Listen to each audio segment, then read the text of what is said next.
Le secrétaire d'État aux Affaires étrangères du Royaume-Uni, Lord David Cameron, a déclaré qu'il revient à l'Ukraine de décider comment utiliser les armes britanniques et a insisté sur le fait qu'elle a le droit de frapper des cibles sur le territoire russe. Lors d'une visite à Kiev, il a déclaré que le Royaume-Uni fournirait 3 milliards de livres, 3,5 milliards d'euros, par an aussi longtemps que nécessaire. Comme la Russie frappe à l'intérieur de l'Ukraine, vous pouvez comprendre pleinement pourquoi l'Ukraine ressent le besoin de s'assurer qu'elle se défend et, a déclaré Lord Cameron. La Russie a condamné ce qu'elle a qualifié de déclaration très dangereuse, rapporte la BBC. Ce sont des escalades directes de la tension autour du conflit en Ukraine, qui pourraient potentiellement représenter une menace pour la sécurité européenne, et a déclaré le porte-parole du Kremlin, Dmitry Peskov.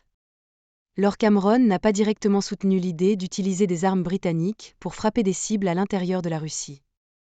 Mais jusqu'à présent, le Royaume-Uni a généralement laissé entendre, sans le dire clairement, que des armes telles que le missile de croisière Storm Shadow ne devraient être utilisées que dans le territoire souverain de l'Ukraine. Il y a eu quelques exemples de son utilisation réussie en Crimée, occupée par la Russie, notamment contre des éléments de la flotte russe de la mer Noire.